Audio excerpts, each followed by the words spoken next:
We're back, baby. It's the Horns Up Talking Texas podcast. Fisher DeSopoulos, DJ, Nikki Snacks, Crider, the Quan Cosby is on his way back from Victory Road in Tuscaloosa.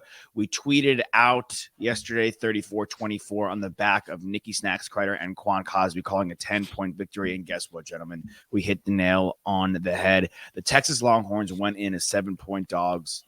Not only did we cover, we won. We beat the Alabama Crimson Tide at their own game, at home. And it really was not from start to finish, but pretty much the majority of the time, a very glorious feeling. I do want to start off with probably maybe the most important point for me, which was when it went to 16-13 and they had come back and we had lost the lead. It's those moments where, oh no, here comes Texas again. Here it is. We've had the lead the entire game. It's going to fall. We're going to blow this thing. Alabama's taking the lead. They're at home. They're going to keep the momentum. It's 16-13. Then it's going to be 23-13. We're going to try to come back, and we're going to fall short. The minute they took the lead, we responded right away. They responded. We responded. They responded. I think there was a certain point where there's 4 touchdowns and like under 5 minutes between, each team had 2 touchdowns. And the poise that Quinn showed standing in the pocket and continuously delivering. I think that I said that to you guys while their quarterback, Jalen Milroe, had a very good game on the ground, did a great job extending plays. There was a nice beauty in having a pocket passer who didn't feel like he had to improvise all the time and break plays all the time, but rather had to stand in the pocket and deliver. He ran when he had to, but by and large, Quinn did an excellent job of standing in the pocket and delivering.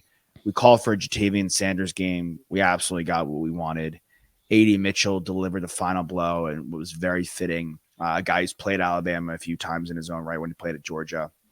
And then on the defensive side, I mean, Ethan was great off the edge. Ant Hill, welcome to college football moment. And by and large, our team, just everybody, we had so many pieces. We had so many good players on paper. Everyone showed up and played out. Yeah, the defense was completely stellar. Heading into the ICC, we're going to have to play with that type of defense every single game. Mm-hmm. And they played with a lot of ferocity and nothing was rattling them. I mean, they picked off Milroe twice, sacked him 5 times. I mean, Anthony Hill, the freshman, had a huge game, sacking him twice. I mean, that guy is really happy that he chose to decommit from A&M and come over to Texas. I'll tell you that. For me, the biggest takeaway in this game was us being able to score 21 points in the fourth quarter. Like that's not how this Texas team operated last season. You get to the fourth quarter, you get to the second half even, and the offense falls flat. I mean, obviously we have 13 points in the first, and they, it was a little slow start, but they had 6 points in the first. But huge being able to score 3 touchdowns in the fourth quarter and letting your offense operate on all facets, running the ball and throwing the ball. I mean, I would like to see a little bit more rushing yards, but I mean, that's an Alabama defensive line that, could potentially be all going to the NFL. Mm-hmm. Yeah. I mean, Josh, what you were talking about in the third quarter, not only did they score to take the lead 16-13, but they had kicked a field goal previously at the beginning of the third quarter and the end of the first half as well. So they had really scored 13 straight points. So not only were we answering to that touchdown, but we were answering to all the prior scores that Alabama and production that Alabama had. We were the better team through and through. And I think specifically going to Bryant-Denny Stadium and executing better on offense, on defense. I think the main reason why I leave that game with kind of especially if I'm an Alabama fan, with a sour taste in my mouth about Jalen Milroe is because he didn't execute. When he was forced to make important reads throughout progressive drives, he wasn't doing it consistently, which I think is what Quinn did in the second half. That throw over the top to A.D. Mitchell, he made a perfect read on the safety bit on the across route, and he knew exactly when to let that ball fly. Same thing on A.D. Mitchell's slant. He read the rookie corner. He threw it behind him to make sure that A.D. had enough time and had broken free on his route. Like, these are mature reads that Quinn was making and executing and coming up with the throw that he needed to get his guy the ball. I mean, all 3 of AD's, he only had 3 receptions, but they were all very crucial. Quinn throwing up the left sideline to him from his own 5-yard line. Like, this demonstrated to me the confidence in himself that I wanted to see from Quinn Ewers. And all it takes is one excellent game against Alabama, and you're back on the Heisman watch. You have that credibility again. Your team is believing in you. You're smoking a cigar in the locker room. Like, I don't mind that. I know we've only won 2 games this season, but the exusion of confidence from Quinn is exactly what I was looking for. And I needed to see it on the field. I needed to see it come to fruition, but it helps when your defense is that stout, especially on the defensive line. And we took some punches at the beginning of that game. In the first quarter, that first couple of drives that Alabama had, Jace McClellan, who was fantastic against us last year. I think he had six rushes for 96 yards. And of course, he broke one for 50 plus at one point in the game.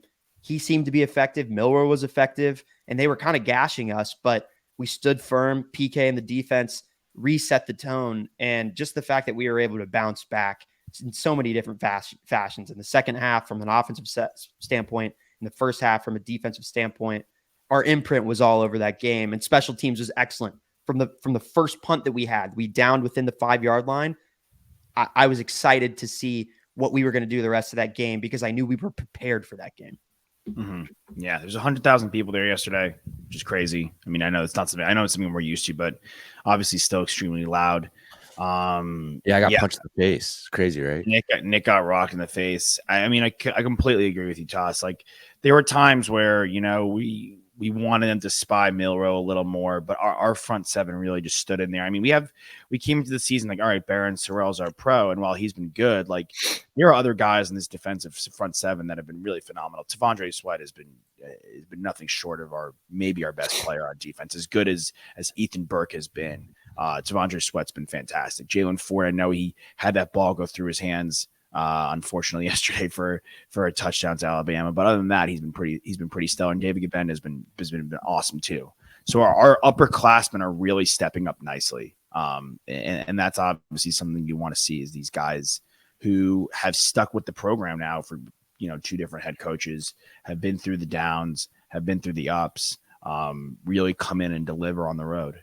You really can't ask for I want to say you can't ask for a better game, but quite frankly, like, if Worthy catches the ball, if Brooks doesn't drop the ball, if Burt hits that field goal, like, by and large, we could have won 45. We could have had 45 on them. We left a lot of points on the board. Absolutely. I thought, there were things like Worthy in the return game. I thought he left a lot to be desired for me. We started within the 10 way too much.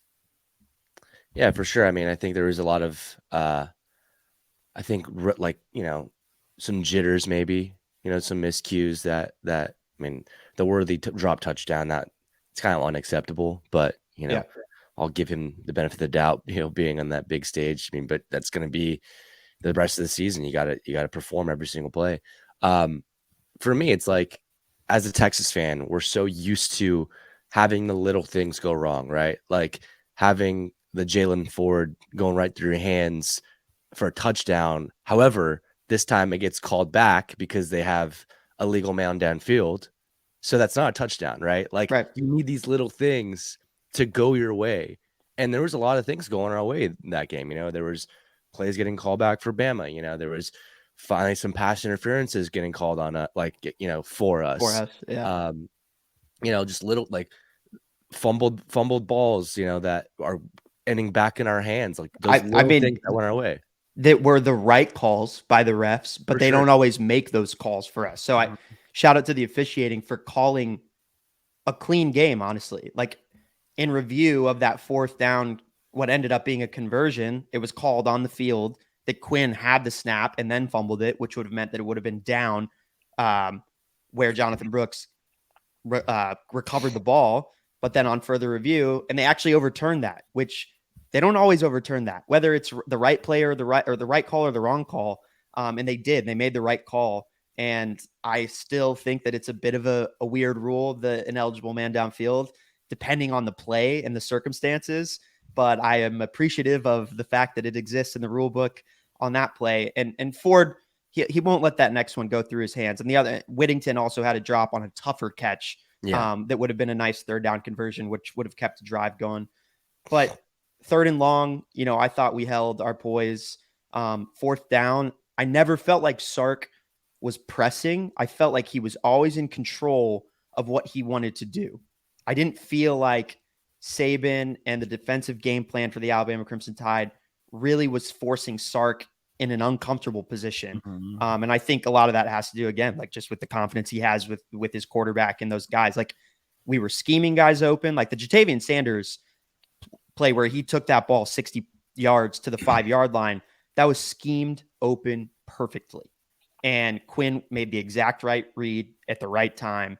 And if we execute like that, defenses are never going to know what's coming. We have a left hook, we have a left jab, we have a right hook, we have a counter punch, like we have a body blow. We have it all because we have Keelan Robinson, Jonathan Brooks, Baxter, who was tremendous in the first half.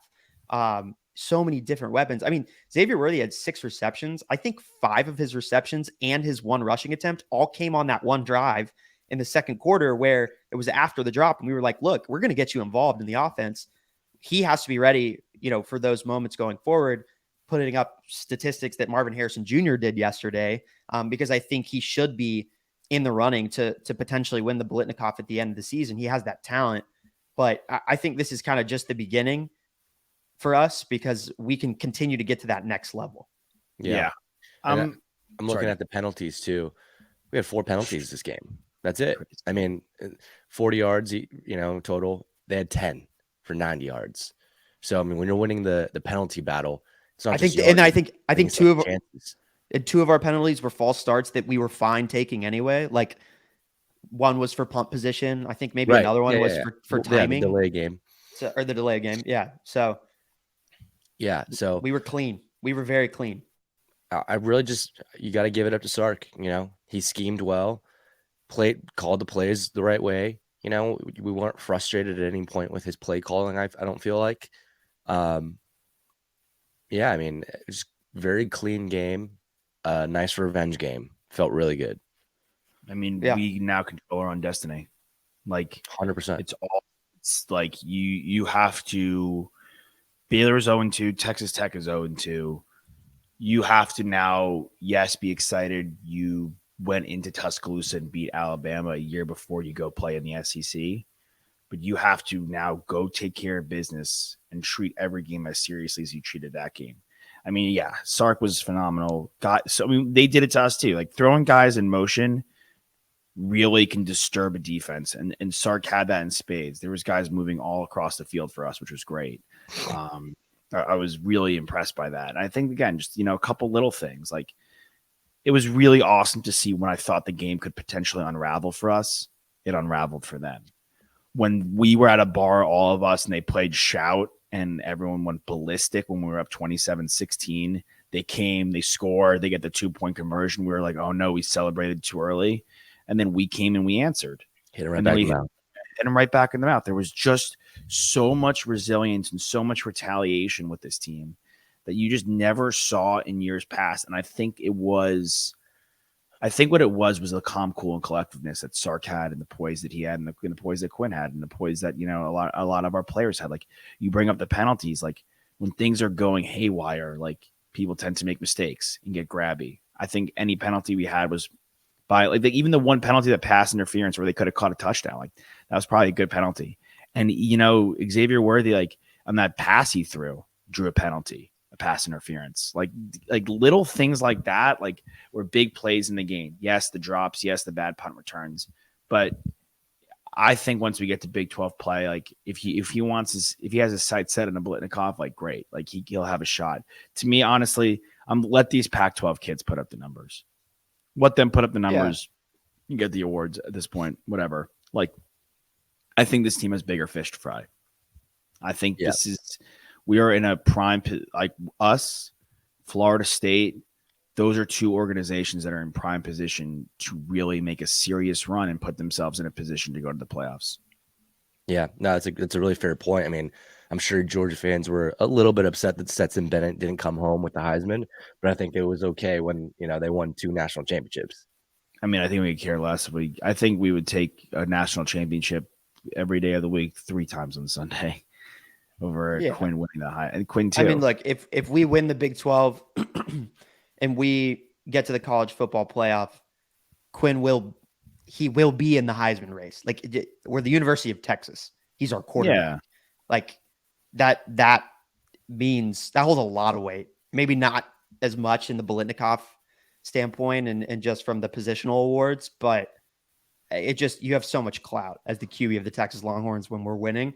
And I feel, this, no pun intended, but I feel a tide changing here with this win, because it really, I don't want to undersell how difficult it is to go play in that stadium on the road. Josh, you said how many fans were there. Like, I had buddies texting me saying they've never been to a game like this before. My cousin said it was the craziest thing he's ever been to. It's different. It's different there. Like, I've never gotten the chance to go to Bryant-Denning, but I've been to Death Valley and Baton Rouge. It's different there. Like, and so this just excites me for the future, because if we can win in that type of environment, more and more guys want to play for us. We can win anywhere and we can win with anybody. And so this is really, really great. And I hope we continue the momentum. Now it's the Nair revenge game, right? We get Wyoming, and we'll talk a lot with Quan about that. They're no slouch, you know. No, they're no slouch. They beat Texas Tech. Can't take it lightly. I will point out that, you know, as good of stats these Pac-12 quarterbacks are putting up, Shedeur Sanders, Penix Jr. I mean, I think these guys are legit and are probably going to have real chances at making a run for the Heisman. Quinn's thrown for 609 total yards and rushed for 7 touchdowns. So 2 games and way better opponent in the mix. I mean, yes, we're talking about Colorado playing against TCU, who's probably not going to be that good this year, in Nebraska. You know, I mean, I remember I told you guys a while back that there was a Heisman voter that told me it's about how the player plays in the big games that they play and their opponents, you know, not necessarily all the numbers, but like what they do in the big games. And this is by and large the biggest game that has been played yet this season by any team.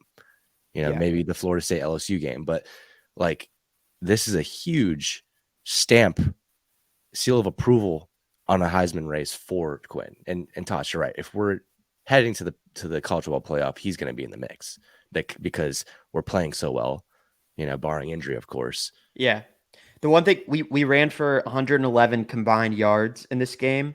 I thought Brooks was really good to close out the game on the last couple of drives, converting, especially on that 3rd and long, where confidence in our offensive line, Brooks goes up the middle. Like, I love to see that play work for us.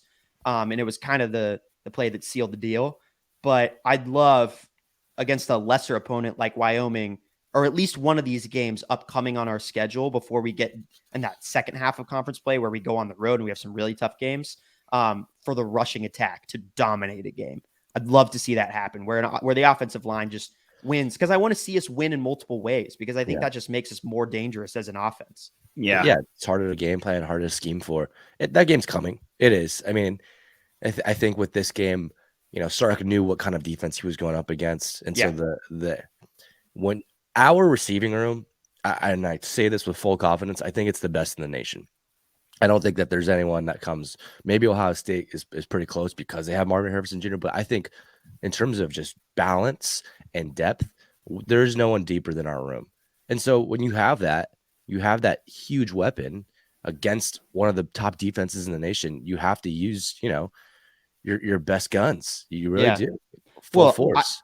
I mean, look, like, as talented as our players are, I think there are probably NFL scouts that come away from that game last night and still believe that Kool-Aid McKinstry was the most NFL ready prospect out there on the field. Like, and that's viable. Like, he might be the first DB off the board. I wouldn't be surprised. Like, and we still trusted our weapons to go against that. And I think the X factor there is, Josh, you started the show with it. Like, it's Jatavian Sanders. We've got the guys on the outside, but we've got a tight end who can basically do it all. And that's such a valuable asset to have in college football, because not a lot of teams have that guy. Yeah, I don't know. I truthfully think we probably have a top 5 receiving room. I think Ohio State has the best duo. They're Igbuka and Marvin Harrison Jr. are going to be 2 top 15 picks. Covering USC, I see their receiving room. It's pretty ridiculous. Granted, they have the best quarterback, so I think that helps out a little bit. But what they do pretty nicely is like as good as their pass game is, Marshawn Lloyd and Austin Jones at USC, they run the ball extremely well. I think that's because their pass game gets so much respect. I think after a game like this, I think our pass game getting more respect, like ultimately will allow the run game to happen. Like you have to work in that run game. You have to. Like you are not going to skate by on throwing the ball alone. Like you, especially when it's late in games. Like you don't want to have to rely on the throw. You want to rely on the run because when you're up, you want to get the hell out of there. Yeah. You want to end the game. You want the game to be over. And I think, I mean, Nick, we were talking about it as we were watching. Like Baxter's going to have a game where he goes off because this guy he's so big. He does not look like a true freshman out there. He runs, he finds the right holes, he makes the right reads. When he needs 2 yards, he gets 2 yards. And the Alabama defense, they have some of the best guys out there in the entirety of college football. Like there were 2 or 3, maybe even 4 runs where the last linebacker got him. And if they hadn't have got him, he would have bounced outside and really taken it upfield. So yeah, it's coming. And I'm confident that it will happen soon, coming. honestly. Yeah. It's definitely coming. I would say that he might have been a little bumped and bruised still from last week, Certainly. Took some time off to nurse the ribs, but I mean, I think in his head, there's no way he's not playing this game. This is his first opportunity to play against Alabama.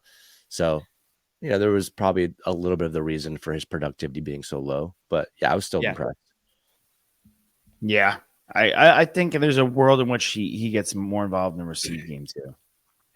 Yeah. Oh, 100%. I mean, 4 catches out of the backfield. I mean, that's I mean, we'd be happy if Bijan got 4 catches a game. I mean, like last season. He spread the ball around really well. I'm looking at it. Everyone kind of caught the ball. I know Nair, I would love to know. Yeah, the receivers. Yeah, maybe Cook, Nair. I would like to see. Excuse me, but no pressure on that. I love that he's getting the running backs involved. It's very exciting. In the pass game, and he's making them cover early, early in the field. Like he's hitting quick slants, quick screens, and bringing the DBs in, which is nice because his long ball, which subsequently, like once you bring the DBs in on these short screens, you take a shot at the long ball. The moon ball worked. The moon ball worked. It worked this game. He hit it. He hit great pass. The pass to AD was great. It was a great pass. And to Worthy. X-Man. Yeah, he had to hit it once or twice, and he did. Yep. It almost makes you wonder, like, was he intentionally trying to? I mean, he wasn't in the Rice game, but still. Yeah, I mean, look. Here's what I'll say. I'll end it on this. We rose to the occasion. We as a team rose to the occasion, and that's what you need. I just hope that we don't play down to our opponent, going forward, because there's going to be a lot of cupcake games here. There's going to be a lot of easy games that you cannot let blind you. You have to every single game the same way. So let's do the same thing against Wyoming. Don't take the week off. Keep the foot on the gas pedal. That's all I'll say. Yeah, I couldn't agree more. Man. All right, baby. They should feel very good about themselves. They should be very proud of themselves. We all feel very proud and feel good about them. So amazing stuff. We'll see you guys this week with Q. Really unbelievable. Hook 'em horns.